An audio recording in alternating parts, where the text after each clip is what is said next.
ഈ സമാഗമന കൂടാരത്തിലേക്ക് കടന്നു കഴിയുമ്പോൾ നമ്മൾ അവിടെ 33 അധ്യായത്തിൽ അതിൻ്റെ 9 വാക്യം നമ്മൾ വായിക്കുന്നത്, അവിടെ മോശ കൂടാരത്തിൽ കടക്കുമ്പോൾ മേഘസ്തംഭം ഇറങ്ങി കൂടാരവാതിൽക്കൽ നിൽക്കുകയും യഹോവ മോശയോട് സംസാരിക്കുകയും ചെയ്തു. നമ്മൾ കർത്താവിനെ തിരക്കി ചെന്നാൽ, പാളയം വിട്ടിട്ട് സമാഗമന കൂടാരത്തിൻ്റെ അനുഭവത്തിലേക്ക് വന്നാൽ അവിടെ മേഘസ്തംഭം ഇറങ്ങും.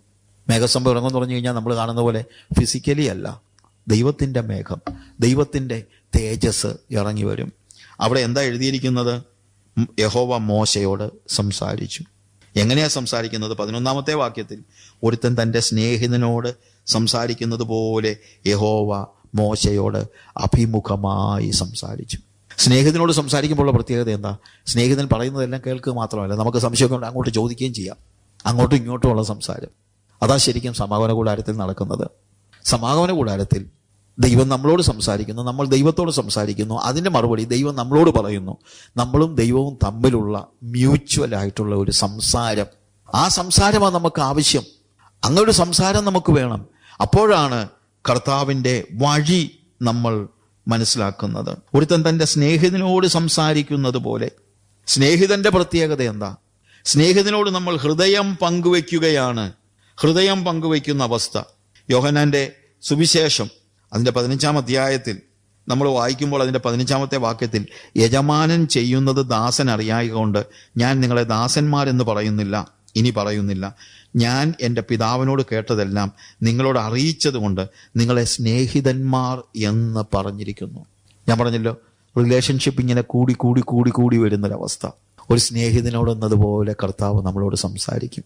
നമുക്ക് കർത്താവിനോട് സംസാരിക്കാൻ കഴിയുന്ന, അങ്ങനെ കർത്താവ് നമ്മുടെ സ്നേഹിതനാകുന്ന അവസ്ഥ. പ്രിയമുള്ളവരെ, അവൻ്റെ വഴി അറിയാനുള്ള മാർഗം യേശുവിൻ്റെ സ്നേഹിതനാവുക എന്നുള്ളതാണ്. അപ്പോൾ യേശുവിൻ്റെ ഹൃദയം നമുക്കറിയാൻ പറ്റും. യോഹന്നാൻ അപ്പോസ്തലനെ കുറിച്ച് നമ്മൾ വായിക്കുമ്പോൾ നമ്മൾ മനസ്സിലാക്കുന്ന ഒരു കാര്യമുണ്ടല്ലോ, അവൻ്റെ മാറോട് ചാരിയിടുന്നെന്ന്. മാറോട് ചാരിയിടുന്നാലുള്ള പ്രത്യേകത എന്താ? മാറോട് ചാരിയിരിക്കുന്നവന് ഹൃദയമിടിപ്പ് കേൾക്കാൻ കഴിയും. ദൈവത്തിൻ്റെ ഹൃദയമിടിപ്പ് കേൾക്കത്തക്ക രീതിയിൽ യേശുവിൻ്റെ മാറോട് ചാരിയിരിക്കുന്ന ഒരു അനുഭവം നമുക്കുണ്ടാകണം. അപ്പോഴാണ് നമ്മൾ അവൻ്റെ സ്നേഹിതന്മാരാകുന്നത്. ക്വൈക്കേഴ്സ് എന്ന് പറയുന്ന ഒരു ഉണർവ് സംഘം ഉണ്ടായിരുന്നു.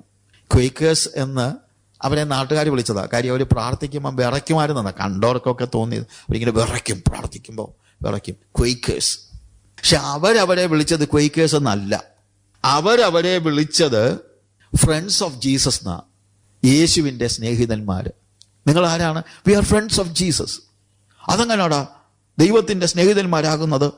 How can you be the friends of Jesus? ഉടനെ ഇവർ പറഞ്ഞ കാര്യം, because we know the heart of Jesus. ഞങ്ങൾക്ക് യേശുവിൻ്റെ ഹൃദയം അറിയാം. യേശുവിൻ്റെ ഹൃദയത്തിലുള്ളത് അവിടുന്ന് ഞങ്ങളോട് സംസാരിക്കുന്നു. We are friends of Jesus. അതെങ്ങനെ? അത് നമ്മൾ പിന്നെ പഠിക്കുന്നുണ്ട്. Through an inner light. Quakers പറഞ്ഞതാണ്, ഒരു ഹൃദയത്തിൻ്റെ പ്രകാശനം. ഞങ്ങളുടെ ഹൃദയത്തിലേക്ക് ദൈവം സംസാരിക്കുമ്പോൾ ഞങ്ങളുടെ ഹൃദയം പ്രകാശിക്കുന്നു. ഞങ്ങൾ മനസ്സിലാക്കുന്നു ഇത് ദൈവത്തിൻ്റെ ശബ്ദമാണെന്ന്. അങ്ങനെ ഞങ്ങൾ ദൈവത്തിൻ്റെ വഴി അറിയുന്നു. ക്വൈക്കേഴ്സ് പറഞ്ഞതാ, ത്രൂ ആൻ ഇന്നർ ലൈറ്റ്. ക്വൈക്കേഴ്സ് അവരെ നാട്ടുകാർ വിളിച്ചു, പക്ഷെ അവരവരെ വിളിച്ചത് ഫ്രണ്ട്സ് ഓഫ് ജീസസ് എന്നാണ്. അങ്ങനെ ഒരു സ്നേഹിതനോട് എന്നതുപോലെ ദൈവം മോശയോട് സംസാരിക്കുന്നതായ സാഹചര്യത്തിൽ നമ്മൾ പുറപ്പാട് ദിവസം 33 അധ്യായത്തിൽ വീണ്ടും നമ്മൾ വരുമ്പോൾ അതിൻ്റെ 13 വാക്യത്തിൽ നമ്മൾ കാണുന്നത്, രാഗേലനോട് കൃപയുണ്ടെങ്കിൽ നിന്റെ വഴി എന്നെ അറിയിക്കണമേ. നിനക്കെന്നോട് കൃപയുണ്ടെങ്കിൽ നിന്റെ വഴി എന്നെ അറിയിക്കണമേ. അപ്പോൾ വഴി കർത്താവ് പറഞ്ഞു തരും. ഒരു സ്നേഹിതനോട് സംസാരിക്കുന്നത് പോലെ വഴി, അഥവാ കർത്താവിൻ്റെ ഇഷ്ടം. നമ്മുടെ സബ്ജക്റ്റ് ഇതാണല്ലോ, കർത്താവിൻ്റെ ഇഷ്ടവും കർത്താവിൻ്റെ വചനവും. കർത്താവിൻ്റെ ഇഷ്ടം അവൻ എനിക്ക് പറഞ്ഞു തരും, അവൻ സംസാരിക്കും.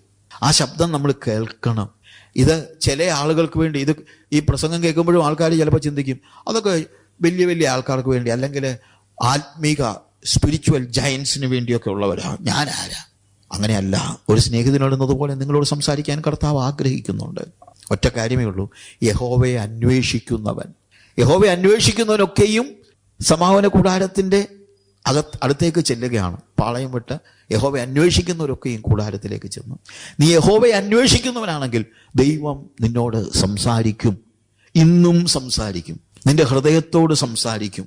നീ അവൻ്റെ ഹൃദയം അറിയും. ദൈവത്തിൻ്റെ ഹൃദയം അറിയുന്നതായ ഒരു അവസ്ഥ. ദൈവം വഴി പറഞ്ഞു തരും. എന്നോട് കൃപയുണ്ടെങ്കിൽ എന്നെ നിന്റെ വഴി എന്നെ അറിയിക്കണമേ എന്ന് അവൻ പറയുകയാണ്. നിനക്കെന്നോട് കൃപയുണ്ടാകുവാൻ തക്കവണ്ണം ഞാൻ നിന്നെ അറിയുമാറാകട്ടെ. ഞാൻ നിന്നെ അറിയുമാറാകട്ടെ.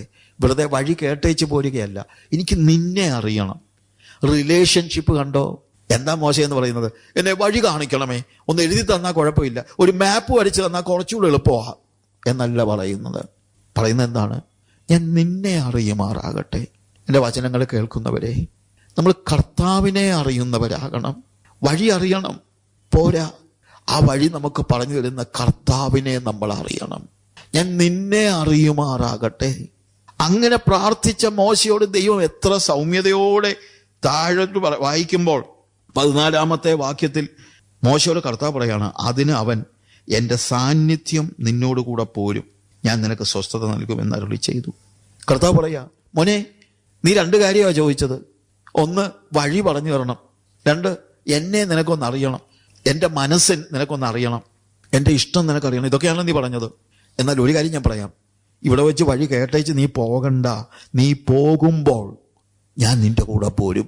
എൻ്റെ സാന്നിധ്യം നിന്നോട് കൂടെ പോരും. നീ തന്നെ പോകണ്ട. വഴി പറഞ്ഞു തന്നിട്ട് നടക്കടാ എന്ന് പറഞ്ഞ് വടിയെടുത്ത് അടിക്കുന്ന ഒരു കർത്താവല്ല എൻ്റെ കർത്താവ്. വഴി പറഞ്ഞു തന്നിട്ട് ആ വഴിയെ ഞാൻ നടക്കാൻ പോകുമ്പോൾ എൻ്റെ കൂടെ നടക്കുന്നവനാ കർത്താവ്. കർത്താവ് പറയുക, എൻ്റെ സാന്നിധ്യം നിന്നോടുകൂടെ പോരും. My presence shall go with you. വഴി പറഞ്ഞു തരിക മാത്രമല്ല, ആ വഴിയിൽ കൂടെ നടക്കുന്നവനാണ് നമ്മുടെ കർത്താവ്. അപ്പൊ കർത്താവിൻ്റെ ഇഷ്ടം ഗ്രഹിക്കണം. പക്ഷെ ആ ഇഷ്ടം ഗ്രഹിച്ചാലും അത് ചെയ്യാനുള്ള ശക്തി പലപ്പോഴും എനിക്ക് ഇല്ല. എന്നാൽ ഇവിടെ ഇഷ്ടം പറയുക മാത്രമല്ല, ആ ഇഷ്ടം നിർവഹിക്കുവാൻ വേണ്ടി എന്നോട് കൂടെ വരുന്നവനായ കർത്താവ്. ഹല്ലേലൂയ. പ്രിയമുള്ളവരെ, ആ കർത്താവിനെയാണ് നമ്മൾ അറിയേണ്ടത്. ആ കർത്താവിനെ അനുഭവിക്കേണ്ടത്. ബുദ്ധിഹീനരാകാതെ കർത്താവിൻ്റെ ഇഷ്ടം ഇന്നതെന്ന് ഗ്രഹിച്ചു കൊള്ളുവിൻ. അവിടെയാണ് നമ്മൾ തുടങ്ങിയത്. എഫെസ്യ ലേഖനത്തിലെ വാക്യമാണ്. കർത്താവിൻ്റെ ഇഷ്ടം ഇന്നതെന്ന് ഗ്രഹിച്ചു കൊള്ളുവിൻ. ഇഷ്ടം ഗ്രഹിക്കുക മാത്രമല്ല, ആ ഇഷ്ടം നിർവഹിക്കുന്നതിന് വേണ്ടി എൻ്റെ കൂടെ നടക്കുന്ന ഒരു കർത്താവ്. ഇത് കർത്താവ് എൻ്റെ കൂടെ നടക്കുന്നുണ്ടോ എന്ന് നമ്മളൊന്ന് ചോദിച്ചു നോക്കി. നമ്മൾ അറിയുന്നുണ്ടോ? അനുഭവിക്കുന്നുണ്ടോ? അതാണ് നമ്മളെ വ്യത്യസ്തരാക്കുന്നത് എന്നാണ് മോശ പറയുന്നത്. 15-ാമത്തെ വാക്യത്തിൽ കർത്താവ് മോശ പറയാണ്, അവനോട് ദൈവത്തോട്, തിരുസാന്നിധ്യം എന്നോടുകൂടെ പോരുന്നില്ലെങ്കിൽ ഞങ്ങളെ ഇവിടെ നിന്ന് പുറപ്പെടുവിക്കരുതേ. അവൻ ആദ്യം പ്രാർത്ഥിച്ചത് വഴി പറഞ്ഞു തരണേന്നാ. പക്ഷേ കർത്താവ് പറഞ്ഞു, വഴി പറഞ്ഞു തരിക മാത്രമല്ല മോനെ, ഞാനും നിന്റെ കൂടെ പോരാം. ആണോ? എന്നാ പിന്നെ കർത്താവേ, നീ ഞങ്ങളുടെ കൂടെ പോരണമേ. നീ പോരുന്നില്ലെങ്കിൽ ഞങ്ങളെ അയക്കരുതേ. തിരുസാന്നിധ്യം ഞങ്ങളോടുകൂടെ പോരുന്നില്ലെങ്കിൽ ഞങ്ങളെ ഇവിടെ നിന്ന് പുറപ്പെടുവിക്കരുതേ. പ്രിയമുള്ളവരെ, എൻ്റെ വാക്ക് കേൾക്കുന്ന എല്ലാവരോടും ഞാൻ പറയട്ടെ, തിരുസാന്നിധ്യത്തിൽ നിന്ന് മാറി ഒരു നിമിഷം പോലും നിങ്ങൾ ജീവിക്കാൻ പാടില്ല. ആ തിരുസാന്നിധ്യം നമ്മുടെ കൂടെ പോരുന്നത് നമ്മൾ ഗ്രഹിക്കണം. ഓരോ നിമിഷങ്ങളിലും ദൈവ സാന്നിധ്യം അനുഭവിച്ചറിയണം. ആ ദൈവത്തിന്റെ സാന്നിധ്യത്തിൽ അവനോട് ചേർന്ന് നടക്കണം. അവൻ എന്നെ നടത്തും. അവൻ വഴി ഉപദേശിച്ചു തരും. മാത്രമല്ല, എന്നെ കൈപിടിച്ച് നടത്തും. സാന്നിധ്യം കൂടെ ഉണ്ടെങ്കിലുള്ള കാര്യം എന്നാണെന്നറിയാമോ? തെന്നലുള്ള സ്ഥലങ്ങളും വഴുവഴുപ്പുള്ള സ്ഥലമൊക്കെ വന്നാലും പേടിക്കണ്ട. അന്നേരം അവൻ എന്ത് ചെയ്യും? കയ്യെ കയറി പിടിച്ചോളും. ഞാൻ തകർന്നു പോകാതെ എൻ്റെ പ്രതിസന്ധിയുടെ സമയങ്ങളിൽ എൻ്റെ സ്വന്തം ശക്തി കൊണ്ട് വഴി അറിയാമെങ്കിൽ പോലും എനിക്ക് തനിയെ നടക്കാൻ കഴിയാത്ത സാഹചര്യത്തിൽ വഴി പറഞ്ഞു തരിക മാത്രമല്ല, എൻ്റെ കൂടെ നടന്ന് എൻ്റെ കൈ പിടിച്ച് നടത്തുന്ന കർത്താവിനെ ഞാൻ അറിയണം. പിന്നെ വേറൊരു കാര്യം, കർത്താവിൻ്റെ കൈ പിടിച്ച് നടക്കുകയാണെങ്കിൽ കർത്താവിൻ്റെ ഇഷ്ടത്തിൽ നിന്ന് ഇടത്തോട്ടോ വലത്തോട്ടോ ഞാൻ പോകത്തില്ല. പക്ഷെ അവൻ്റെ കയ്യെന്ന് വിട്ടേച്ച് പോകരുത്. നമ്മൾ പിടിച്ചോണം. അവൻ്റെ കൈ വിട്ടേച്ച് പോകരുത്. ഇടത്തോട്ടോ വലത്തോട്ടോ പോകരുത്. ആ കർത്താവിൻ്റെ കൈ പിടിച്ച് നടക്കുന്നതാണ് നമ്മളെ വ്യത്യസ്തരാക്കുന്നത്. 16-ാമത്തെ വാക്യത്തിൽ, എന്നോടും നിന്റെ ജനത്തോടും കൃപയുണ്ടെന്നുള്ളത് ഏതിനാൽ അറിയും? നീ ഞങ്ങളോടുകൂടെ പോരുന്നതിനാലല്ലയോ. ദൈവത്തിന്റെ സാന്നിധ്യമാണ് ദൈവകൃപയുടെ തെളിവ്. എന്നിട്ട് പറയാണ്, അങ്ങനെ ഞാനും നിന്റെ ജനവും ഭൂതലത്തിലുള്ള സകല ജാതികളിലും വെച്ച് വിശേഷതയുള്ളവരായിരിക്കും. നമ്മൾ വ്യത്യസ്തരാണെന്നുള്ളതിൻ്റെ തെളിവ് എന്താണെന്നറിയാമോ? യേശു എൻ്റെ കൂടെ നടക്കുന്നതാ, യേശു നിങ്ങളുടെ കൂടെ നടക്കുന്നതാ. അതാണ് നമ്മളെ വ്യത്യസ്തരാക്കുന്നത്. ഇവിടുത്തെ മറ്റാൾക്കാരിൽ നിന്ന് എന്താ വ്യത്യസ്തത? പുറമേ കണ്ടാലൊന്നുമില്ല. അവരും നമ്മളുമൊക്കെ ഒരുപോലൊക്കെ ഡ്രസ്സ് ചെയ്ത് നടക്കുന്നു. അവരും വണ്ടി ഉപയോഗിക്കുന്നു, നമ്മളും വണ്ടി ഉപയോഗിക്കുന്നു. അവരും ട്രെയിനിൽ കയറുന്നു, നമ്മളും ട്രെയിനിൽ കയറുന്നു. ഒക്കെ ശരിയാ. പക്ഷെ എന്താണ് നമ്മുടെ വ്യത്യസ്തതയുടെ അടയാളം എന്ന് ചോദിച്ചാൽ അത് മറ്റൊന്നുമല്ല, എൻ്റെ കൂടെ കർത്താവ് നടക്കുന്നു. ദൈവ സാന്നിധ്യമാണ് നമ്മളെ വ്യത്യസ്തരാക്കുന്നത്. അപ്പം ആദ്യം മോശ എന്നിട്ട് പറഞ്ഞു, നിന്റെ വഴി എന്നെ അറിയിക്കണമേ. കർത്താവ് പറഞ്ഞു, എൻ്റെ സാന്നിധ്യം നിന്നോടുകൂടെ പോരും. അയ്യോ കർത്താവെ, അങ്ങനെയാണെങ്കിൽ തിരുസാന്നിധ്യം ഞങ്ങളോടുകൂടെ പോരുന്നില്ലെങ്കിൽ ഞങ്ങളെ അയക്കരുതേ. 18-ാമത്തെ വാക്യത്തിൽ വന്നപ്പോൾ അവിടെ കർത്താവ് പറയാണ്, കർത്താവിനോട് മോശ പറയാണ്, നിന്റെ തേജസ് എനിക്ക് കാണിച്ചു തരണമേ, നിന്റെ തേജസ് എനിക്ക് കാണിച്ചു തരണമേ.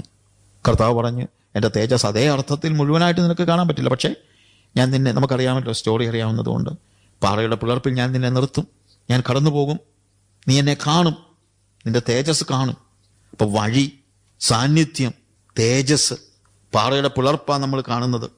അതിൻ്റെ 19 മുതലുള്ള വാക്യങ്ങൾ വായിക്കുമ്പോൾ നമ്മളവിടെ എൻ്റെ മഹിമയൊക്കെ, കർത്താവ് പറയാണ്, ഞാൻ എൻ്റെ മഹിമയൊക്കെ നിന്റെ മുമ്പാകെ കടക്കുമാറാക്കി യഹോവയുടെ നാമത്തെ നിന്റെ മുമ്പാകെ ഘോഷിക്കും. എന്നാൽ 20-ാമത്തെ വാക്യത്തിൽ നിനക്ക് എൻ്റെ മുഖം കാണുവാൻ കഴിയുകയില്ല, ഒരു മനുഷ്യനും എന്നെ കണ്ട് ജീവനോടെ ഇരിക്കയില്ല എന്ന് അവൻ കൽപ്പിച്ചു. അതുകൊണ്ട് നീ പാറമേൽ നിൽക്കണം. എൻ്റെ തേജസ് കടന്നു പോകുമ്പോൾ ഞാൻ നിന്നെ ഒരു പാറയുടെ പിളർപ്പിലാക്കി ഞാൻ കടന്നു പോകുവോളം എൻ്റെ കൈ കൊണ്ട് നിന്നെ മറയ്ക്കും. പിന്നെ എൻ്റെ കൈ നീക്കും, നീ എൻ്റെ പിൻഭാഗം കാണും. പാറയുടെ പിളർപ്പിൽ ദൈവത്തിൻ്റെ തേജസ് അവൻ കാണുകയാണ്. അപ്പോൾ വഴി പറഞ്ഞു തരണമേ എന്ന് പറഞ്ഞു, വഴി കാണിച്ചു തരാമെന്ന് പറഞ്ഞു. തിരുസാന്നിധ്യം വേണമെന്ന് പറഞ്ഞു, എൻ്റെ സാന്നിധ്യം നിന്നോടുകൂടെ പോരും, നിന്റെ തേജസ് എന്നെ കാണിച്ചു തരണമേ. ദൈവത്തിൻ്റെ ആ ഉയരത്തിലെ തേജസ് അതേപോലെ കാണാൻ നമുക്ക് ഒരു പക്ഷേ കഴിഞ്ഞില്ലെന്നിരിക്കും. പക്ഷേ യേശു ഭൂമിയിലേക്ക് വന്നത് ആ പിതാവിൻ്റെ തേജസ് നമ്മളെ കാണിക്കാനാണ്. ശിഷ്യന്മാരെന്താ പറയുന്നത്? യോഹന്നാൻ പറയുന്ന കാര്യം, ഞങ്ങൾ അവൻ്റെ തേജസ് പിതാവിൽ നിന്നുള്ള ഏകജാതനായവൻ്റെ തേജസ്സായി കണ്ടു, അല്ലേ? അപ്പോൾ തേജസ്സും നമുക്ക് കാണിച്ചു തരും. പക്ഷെ അത് പിളർന്ന പാറയുടെ മറവിലിരുന്ന് ആ ശാന്തതയിലാണ് നമ്മൾ കാണുന്നത്. ദൈവ തേജസ് കാണാൻ ഓടിപ്പിടിച്ച് ചെന്നാൽ പറ്റത്തില്ല, ശാന്തത വേണം. ഏലിയാവ് ദൈവത്തെ കാണുന്നത് നമുക്കറിയാമല്ലോ. 1 രാജാക്കന്മാരുടെ പുസ്തകം 19-ാം അധ്യായത്തിൻ്റെ 9 മുതൽ 18 വരെയുള്ള വാക്യങ്ങൾ, അത് മൊത്തമായിട്ട് ഞാൻ വായിക്കുന്നില്ല. അവിടെ നമ്മൾ കാണുന്നത് കർത്താവ് തന്നെ അവനോട് പറയുന്ന ചില കാര്യങ്ങളാണ്. നീ എന്തിനാ ഇവിടെ നിൽക്കുന്നതെന്ന് ചോദിച്ചു കഴിഞ്ഞപ്പോഴത്തേക്ക് 14-ാമത്തെ വാക്യത്തിൽ ഞാൻ ഒരുത്തൻ മാത്രം ശേഷിച്ചിരിക്കുന്നു എന്നൊക്കെ പറയുന്നു. അപ്പോൾ യഹോവ അവനോട് അതിൻ്റെ മുകളിലുള്ള ഭാഗത്ത് അതിൻ്റെ 10 മുതലുള്ള വാക്യങ്ങൾ വായിക്കുമ്പോൾ അവൻ പറയുകയാണ്, ഞാൻ ഒരുത്തൻ മാത്രം ശേഷിച്ചിരിക്കുന്നവർ എനിക്കും ജീവഹാനി വരുത്തുവാൻ നോക്കുന്നു. 11-ാമത്തെ വാക്യത്തിൽ നീ പുറത്തു വന്ന് പർവ്വതത്തിൽ യഹോവയുടെ മുമ്പാകെ നിൽക്ക എന്നവൻ കൽപ്പിച്ചു. അപ്പോൾ യഹോവ കടന്നു പോകുന്നു. ശക്തിയുള്ള ഒരു കൊടുങ്കാറ്റ് യഹോവയുടെ മുമ്പിൽ പർവ്വതങ്ങളെ കീറി പാറകളെ തകർത്തു. എന്നാൽ കാറ്റിൽ യഹോവയില്ലായിരുന്നു. കാറ്റിന് ശേഷം ഒരു ഭൂകമ്പം ഉണ്ടായി, ഭൂകമ്പത്തിൽ യഹോവ ഉണ്ടായിരുന്നില്ല. ഭൂകമ്പത്തിന് ശേഷം ഒരു തീയിൽ യഹോവയില്ലായിരുന്നു. തീയുടെ ശേഷം സാവധാനത്തിൽ ഒരു മൃദുസ്വരം ഉണ്ടായി. വലിയ കൊടുങ്കാറ്റിലും വലിയ തീയിലും ഒക്കെയാണ് യഹോവയുള്ളതെന്ന് നമ്മൾ ചിലപ്പോൾ ഭൂകമ്പത്തിലൊക്കെ യഹോവയുള്ളതെന്ന് ചിന്തിക്കും. പക്ഷേ ശരിക്കും യഹോവയെ മനസ്സിലാക്കണമെങ്കിൽ അവൻ്റേതൊരു മൃദുസ്വരമാണ്. ആ മൃദുസ്വരം ഏലിയാവിന് കേൾക്കാൻ കഴിഞ്ഞ എന്തുകൊണ്ടാണ്? അവൻ ബാക്കി ശബ്ദങ്ങൾക്കെല്ലാം അവൻ്റെ കാതടച്ചതുകൊണ്ടാണ്. വലിയ കാറ്റടിച്ചപ്പോൾ കാറ്റിൻ്റെ പുറകെ അവൻ പോയില്ല. ഭൂകമ്പം ഉണ്ടായപ്പോൾ അതിൻ്റെ പുറകെ പോയില്ല. തീ കണ്ടപ്പോൾ കർമ്മേലിൽ തീയിലാണല്ലോ അവൻ ഉത്തരവള്ളിയത്, തീയിലേക്ക് അവൻ നോക്കിയില്ല, ചാടിയില്ല. അവനവിടെ നിന്നു, ആ പാറയുടെ പിളർപ്പിൽ നിന്നു. അത് കഴിഞ്ഞപ്പോൾ ഒരു മൃദുസ്വരം. ഞാൻ എപ്പോഴും പറയുന്ന കാര്യമാണ്, ദൈവശബ്ദം കേൾക്കണമെങ്കിൽ അത് മൃദുസ്വരമാണ്.